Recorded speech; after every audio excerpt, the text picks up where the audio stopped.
Nah, man, cheater's gonna cheat. Everybody loves video games. While there is still a bit of stigma that video games predominantly appeal to males, particularly kids, this is far from the truth. Even if it's just the occasional game of Angry Birds or Candy Crush on your phone, everyone enjoys a good video game. Yeah, I feel like video games... Oh, welcome to the show. My name's Simon. Kevin writes me a script. I've not read it before. That's the format. I feel like games went from like the realm of teenage boys to middle-aged mothers with the advent of Candy Crush and phone games. Because whenever I'm on public transport, all I see is middle-aged women playing Candy Crush and like other phone games. It's normally the young boys are just listening to music. Now the mums are all playing phone games. But sometimes people can take games entirely too seriously. I briefly played World of Warcraft, and the only way to complete end-game content in World of Warcraft is to join a guild. All right, thumbs up. Ready, guys? Let's do this. Leroy Dragons! Oh my god, he just ran in. Leroy, you were just stupid as hell. At least I have chicken.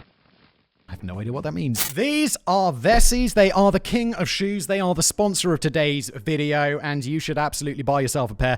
I just got these in the mail. These are brand new. These are the Stormburst low tops. I have a pair of the high tops here, actually. I'm not supposed to talk about these today. These are not on the talking points, but I actually have a white pair of these at home. These are also new. I have so many Vessies that I don't even wear them all. I've never worn these. I have a white pair of the high tops that I've been wearing for ages. The low tops just arrived. They look super cool. They're perfect for spring. What are Vessies? Well, they're shoes that look like regular shoes, except through magic, also known as Dymatex, they are 100% waterproof. You can, like, up to here, it's fully waterproof. You put water on there, like a duck's back, it just flows off. So these are the Stormburst low tops. They do them in several different colors. I got the black ones. Simple, nice, perfect. These are the weekend shoes, also available in lots of different colors. These were actually the first ever pair of shoes that Vessi sent me. And as you can see, I wore the hell out of them for about 2 years. And yeah, I wore these things every day, rain or shine, all year. Because you think, oh, waterproof shoes are going to be sweaty. They're not. You can wear them all year. And again, through magic or Dymatex, they remain breathable yet fully waterproof. These... I've said this many times. I'll say it again. If you don't have a pair of Vessies, please get yourself a pair of Vessies. And if you want to do me a favor, which is nice, and yourself, because you'll get 15% off, go to vessi.com/blaze/ I promise you, I tell people come on Twitter and they're like, Simon, it's true. These are the best shoes. I don't think I've ever seen a person come onto Twitter and be like, Simon, I got the Vessies. Not worth it. Just not worth it at all. Everyone loves Vessies, and you will as well. So vessi.com/blaze. You get that 15% off. Thanks to Vessi for sponsoring. And now back to today's video. The bosses are extremely difficult, requiring dozens of players working with perfect coordination in order to win. My guild was relatively casual, so we only raided for 4 hours on Tuesday and Wednesday nights. God damn, 8 hours a week is casual? That's a commitment. Because, hey, what the f*** else are we going to do on those nights? It's not like we were all skipping those raging Tuesday night keggers to sit at home and play World of Warcraft. Despite being more casual players, attendance was rarely an issue. The raids required 25 people, and we could count on everyone to show up. However, there was one week we thought we were going to have to cancel because our healer's baby was due. Jesus. People, if he turns up to the game and is like, Hey, I can do it. Why? It's like, well, my wife's giving birth. She's in there right now. I'm in the lobby playing What the I remember I was buying a property. And the real estate agent was really, like, pressury. Are you guys talking about the West Side? No, Cookie, I swear it. I'm scared of you. Like, pressury. I'm a hard negotiator. Like, I'll just like lowball the shit out of something and then just be like, no, don't want it. And she's like hassling me to close on this deal. And we've got to a figure, like I've got to a figure and she's like not meeting my figure. But she's like calling me up while my wife's giving birth. And I'm like, yo, lady, prof, my wife's giving birth right now. And she's like, yeah, but we really need to talk about this. And I'm like, you do. I don't. I got my deal. She came to my number, or I came a little bit over my number to like meet her in the middle, which was like my number, basically. She went into labor on late Tuesday morning, but due to our surprise, she logged on to raid with us that night. Wait. For some reason, oh my god, I'm such like a only boys play video games because I'm like, yeah, no, it must be his wife. It's actually, she's giving birth and she's doing it. But to our surprise, she logged on to raid with us that night. The placenta wasn't even cold yet, but she was ready to take down Sindragoza and the Lich King from her hospital bed. That's an entirely unnecessary level of dedication, especially since there wasn't really anything on the line. And to be fair, unless you play competitive esports, there's never anything actually on the line. League of Legends players can sign contracts for hundreds of thousands or even millions of dollars, plus cash prizes if their team performs well. But that's not really the norm. No, it's definitely not the norm. But that's like playing, oh yeah, I like to play hoops. It's the most polished ever! It's definitely not the norm to be in the NBA. NBA? I always get confused. There's MLB? Baseball? I hope I got those the right way around. I dare say most professional gamers make their money through Twitch subs, donations, and if they're lucky, sponsorship deals. Even if you set a world record in video games, nobody actually cares. Mario streamer Grams Pooh Bear has set numerous world records and is very vocal about the fact that they're actually meaningless. Even his wife couldn't pretend to care, responding to his excitement about setting a new world record with, "That's nice. Any thoughts on dinner tonight? Hell, you might even wind up being mocked on the evening news," as one child found out. Blue Scooty, a 13-year-old kid, became the first person ever to beat Tetris on the NES. For 35 years, it was assumed that it was physically impossible for a human to do this, but Scooty pulled it off. Says something about me that I totally watched a long video on YouTube about this. I like Tetris. I haven't played it in a long time, but it used to be like I found it very meditative. I like finding things that are meditative, but I can't meditate because my mind is just like way too busy. But I find things to like do that are meditative, like playing Tetris, just playing Tetris. Now I'm into Legos. I make lots of Legos. While reporting on the news, a news anchor went viral for going off script and telling the kid that beating Tetris should not be a life goal and he needs to go outside. Step away from the screen, go outside, get some fresh air. Beating Tetris is not a life goal. Boo! Classy. But if there is generally very little money or fame up for grabs, why would people cheat at video games? Other than because there are others, I don't really have an answer for that, and yet it happens all the time. So let's look at some of the most ridiculous cheaters throughout video game history. Kevin, this intro is 5 minutes. Achieving the very literally impossible. There is no name more synonymous with video game cheating than Todd Rogers. Todd Rogers, the famous video game cheat. Never heard of him. I'm super casually into video games. I enjoy video games. I used to play too many video games.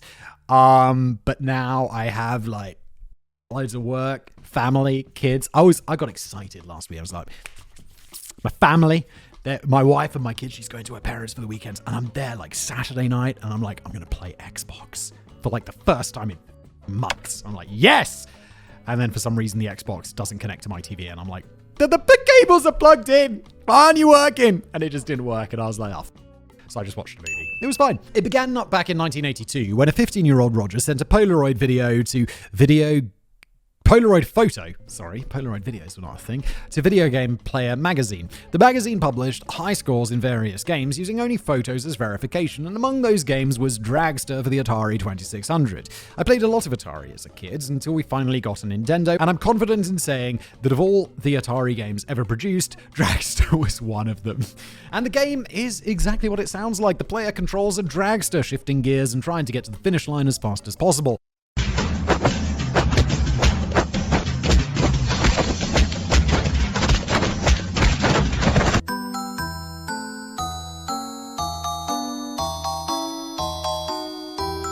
It's all the fun of real drag racing, except without the crowd, the excitement, or the scent of nitromethane burning your eyes, though fans of drag racing consider that scent to be a positive experience as well. And just like real drag racing or teenage sex, the whole thing is over in less than 10 seconds. I was wondering where you were going with that one, Kevster. In the April 1982 edition of Video Game Player magazine, a Roger score of 5.51 seconds in Dragster was published. It's unknown whether he doctored the photo or if it was just a Polaroid of a blurry TV in the magazine. I read the time wrong, but this impossible score was published, so Rogers rolled with it. And when I say impossible, I mean literally impossible. The code for the game has been decompiled and analyzed, and the fastest possible score is 5.57 seconds. But reality did a matter. What mattered is that the score was accepted by Twin Galaxies, an arcade founded in Iowa by Walter Day in 1981. For decades, Twin Galaxies was the authority on video game and pinball high scores, so whatever they said was considered fact. Any scores published in the Guinness Book of World Records, including this one, came directly from Twin Galaxies. And since he had one fake score that earned him $0 and minimal clout, Rogers wanted more. He named himself King of Video Games, a title nobody else called him, and described himself rather inaccurately as the world's first professional video game player. Rogers then became friends with the owner of Twin Galaxies and eventually became one of their judges. The rules for scores became more strict, with verification generally requiring that a score had to be performed in person with a judge present. Only sanctioned judges were allowed to post new high scores to Twin Galaxies' official website, but there was nothing in place to stop Rogers from updating the site with his own new high scores. He did this constantly, and the scores were absolutely insane. You sit on a throne of lies. Rogers was recorded as having a high score of 1,688 points in the Atari game Wabbit. This was impressive not only because the game ended when you got to 1,300 points, but also because the score could only increase in increments of 5. He was also listed as having a record-breaking score of 65 million points in Centipede, an impressive feat seeing as the second-place score was a mere 58,078. These scores were all ridiculous and impossible, and everyone knew Rogers was a joke. But in 2012, when Guinness presented him with an award for having the longest-standing video game record, 30 years for the Dragster one, people had finally had enough. Gamers proved beyond a shadow of a doubt that Rogers had been cheating for decades, presenting all their findings to Twin Galaxies. They were given no choice but to remove all of Rogers' scores, ban him entirely, and inform Guinness, who stripped Rogers of all his titles. Oh my god, it's like, who gives a dude? Although he did seem to build a 30-year career out of this, so I guess well done. Florida man crowned Player of the Century. For Christmas last year, one of my gifts from my brother was 2 bottles of Ricky's world-famous Louisiana hot sauce. The name sounded familiar, but I couldn't quite place my finger on it, nor was I sure why I was getting hot sauce for Christmas. People buy me hot sauce for Christmas. I love hot sauce. That's when he told me that this brand was manufactured by none other than Billy Mitchell. I've heard of Billy Mitchell. I saw a documentary about, I can't remember what it was called. I'm sure Kevin's about to tell me, but it was like about people beating, it wasn't Tetris. Was it Pac-Man? I think it might have been Pac-Man. If you've seen the movie King of Kong, then the name Billy Mitchell probably sounds familiar. He was quite probably the best and most famous gamer of the retro era, and unlike his good friend Todd Rogers, who was nothing but a ridiculous fraud, Mitchell had the goods. In 1982, Life magazine ran a piece on arcade games for some reason, and it included a photo shoot with several prominent players. Among them were Billy Mitchell and Steve Sanders, the latter having the then current alleged Donkey Kong high score of 1.4 million points. At the photo shoot, the two competed in Donkey Kong, and Mitchell destroyed Sanders. His score of 874,300 points not only far surpassed what Sanders could achieve that day, but Mitchell showed that Sanders didn't even know that Donkey Kong had a kill screen.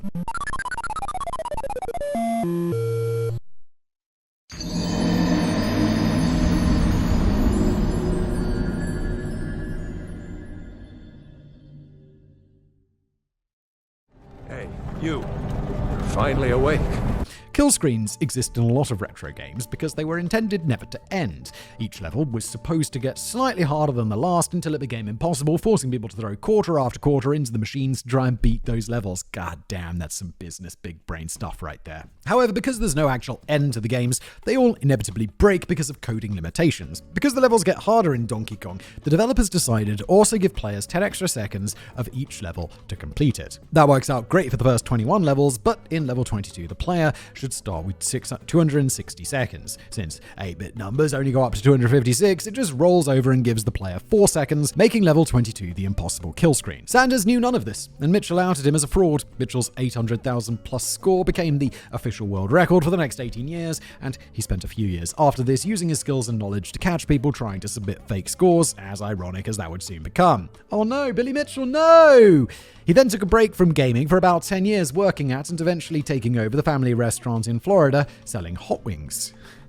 It is a career change, isn't it? It wasn't until 1999 that Mitchell returned thanks to Pac-Man. In 1982, an 8-year-old boy somehow made national news by claiming to get a score of 6 million points at Pac-Man. The kid even got a congratulatory letter from President Reagan. This must have been 1989. 1982. 1982, sorry, it wasn't until 1999 Mitchell returned. I got confused. I thought Kevin maybe made a mistake. He didn't. I'm an idiot. Apologies. Determined to prove that this 8-year-old kid was just a cloud chasing Hall, Mitchell and a friend broke down Pac-Man's theoretical high score. Because of a similar issue involving 8-bit numbers, level 256 was the game's kill screen. Mitchell worked out, back in 1983, that the game had a theoretical perfect score of 3,333,360, but no one had achieved it. In 1999, a group of dedicated gamers were getting close, so Mitchell had to return to gaming to do it first. And he did. On July 3rd, 1999, in front of tons of witnesses at Fun Spot in New Hampshire, Mitchell played the world's first perfect game of Pac-Man. Twin Galaxies named him Video Game Player of the Century, and he got to fly out to Tokyo to meet Pac-Man and receive an award from the game's producer Namco, congratulating him on the world's first perfect game.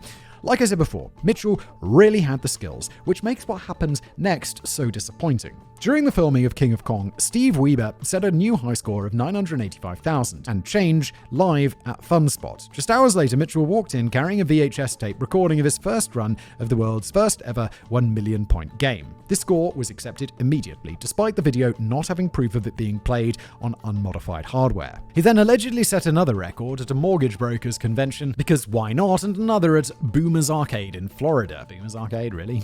Does sound appropriate. Despite allegedly taking place in public, there do not appear to be witnesses to these runs. However, Twin Galaxies had very strict and sometimes archaic rules. Cheating obviously wasn't allowed, but games had to be played on original hardware.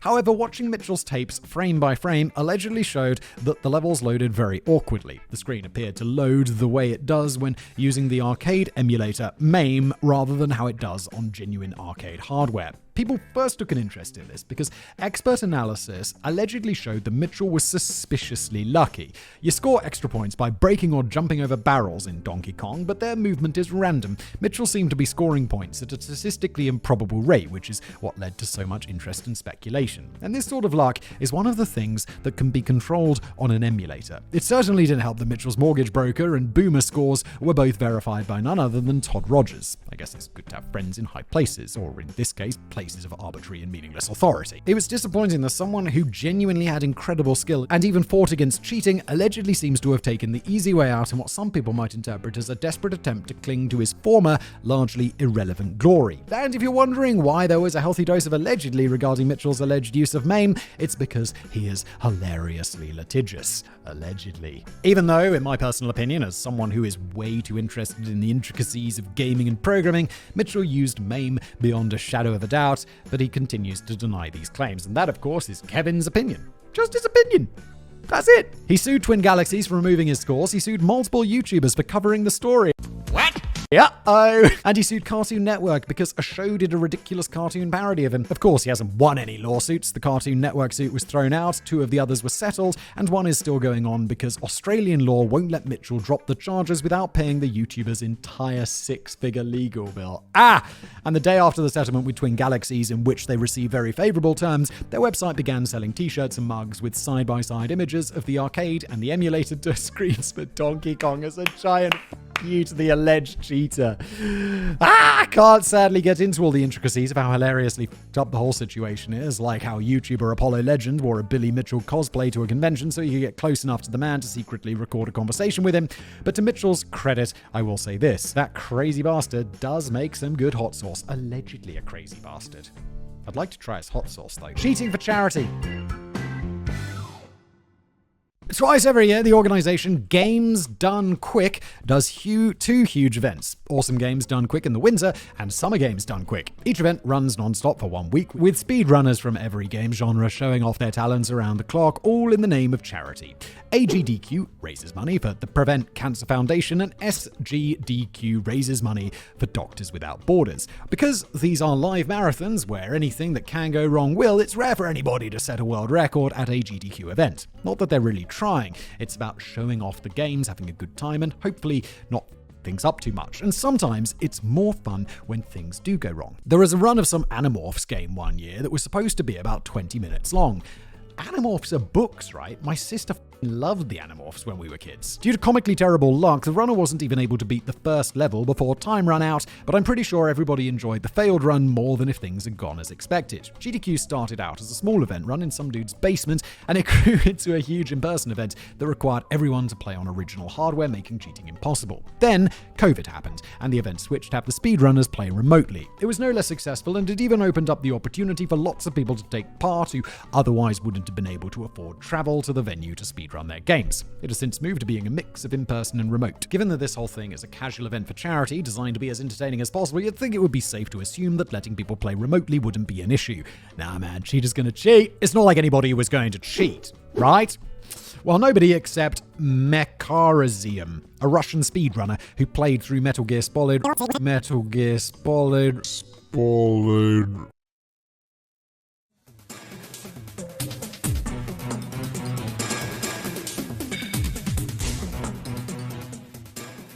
A Russian speedrunner who played through Metal Gear Solid Revengeance at SGDQ 2022. The initial run went as expected.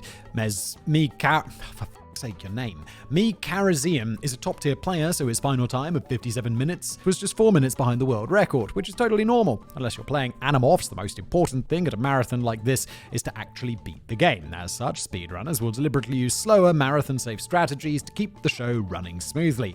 However, after completing the game, Mecharazium was then scheduled to play the Blade Wolf DLC downloadable content. Because the DLC was much shorter, he declared he wasn't going to go for any safety strategies. After disabling his video feed for a minute or so, Mecharazium proceeded to play a video he had made rather than actually playing the game live. Not only was it a video, it was a spliced video. This meant he played through multiple times and spliced together his fastest attempts of each section to create a world record speedrun of 6 minutes and 55 seconds for the DLC. It's a weird and thing to do, but the weirdest part was after his video had finished, Mecharazium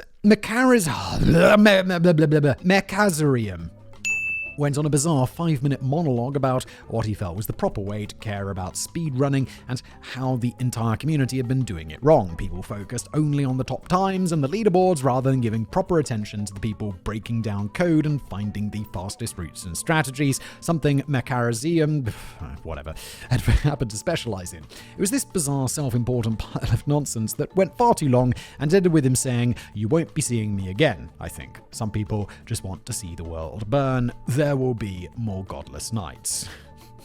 Edgelord, man. Kevin literally wrote the same thing. He said, "Whatever you say, Edgelord."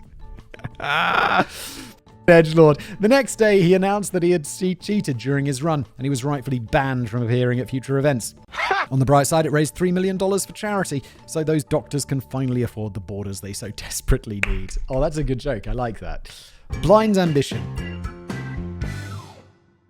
Our final subject just gained notoriety as a ridiculous cheater in February of this year, 2024. But apparently, she's been pulling this for years. Queen Pawns a lot. What did you say? Describes herself as a variety streamer, but I can't currently verify that since she's taken down all of her YouTube videos and Twitch VODs except for half a dozen clips or so, all of which are from Monster Hunter World. But that's fine because Monster Hunter is the game that we're talking about today. Queen Pawns a lot is a skilled Monster Hunter player who specializes in fighting the dragon Alatreon. Wow, we live in a weird world, don't we? This is something people can specialize in and make a career out of, fighting a dragon in a game. The dragon's called Alatreon. I'm a boomer. Oddly enough, I've never actually played Monster Hunter, but as I understand it, the fight is incredibly difficult and one of the most hated in the game. Pawnslot has killed the dragon over 4,000 times and claimed she decided on a whim to do the fight blindfolded during one of her Twitch streams. And while I may not know Monster Hunter, I do know blindfolded gaming. No matter how good you are at a game, you can't just put on a blindfold and assume muscle memory is going to carry you to victory. It's a completely different set of skills requiring immense amounts of routing and planning. Wait, this is actually a thing? Yes. All right.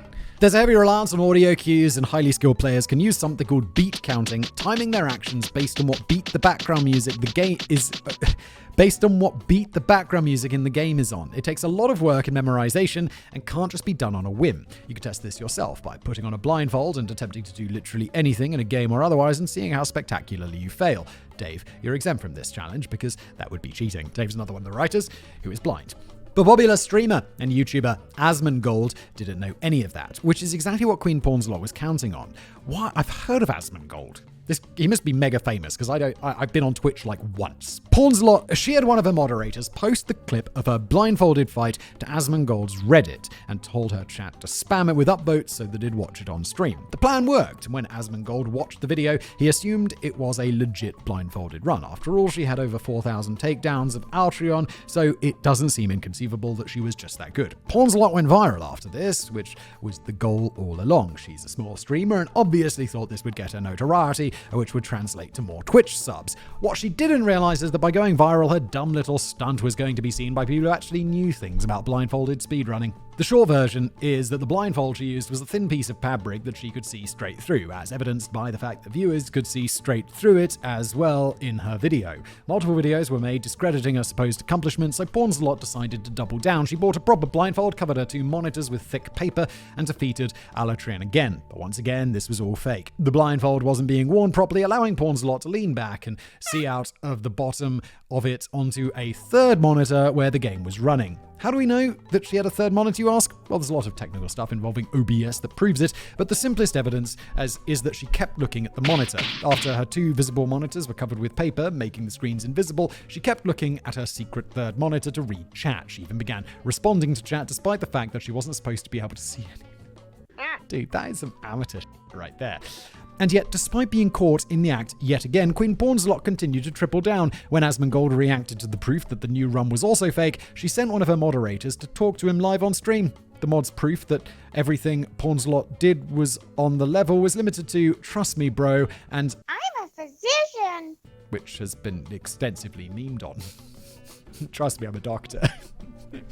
Good credentials for this. Lying about credentials on the internet is a weird way to attempt to gain clout and credibility, and it definitely wasn't going to work in this case. Not only was the mod's reply of "I'm a physician" not an appropriate explanation for Queen Pornslot's bizarre posture that allowed her to see out of the bottom of the blindfold, but you're clearly not, dude. I'm friends with the physician, and he's lucky if he has time to play Magic once every 6 months. There's no way that he would have time to actively moderate a Twitch streamer's chat, allegedly. It has since been revealed that Queen Pornslot has pulled the same stunt before as well, performing a fake blindfolded run in a charity event. I can only assume she tried it again because she didn't gain the notoriety she wished the first time around, but she also didn't get caught. This time though, it worked, and she's finally internet famous among gamers like she always wanted. I guess that's why people always say to be careful about what you wish for, especially if your dungeon master is an asshole. 1. You open your mouth like a good little girl. Guess that's some game reference that I don't get. Dungeons and Dragons, I think. Dungeon Masters? That's it, right? That's it. That's also the end of the episode. Thanks for being here. Bye. Whatever you say, Edgelord. Edgelord.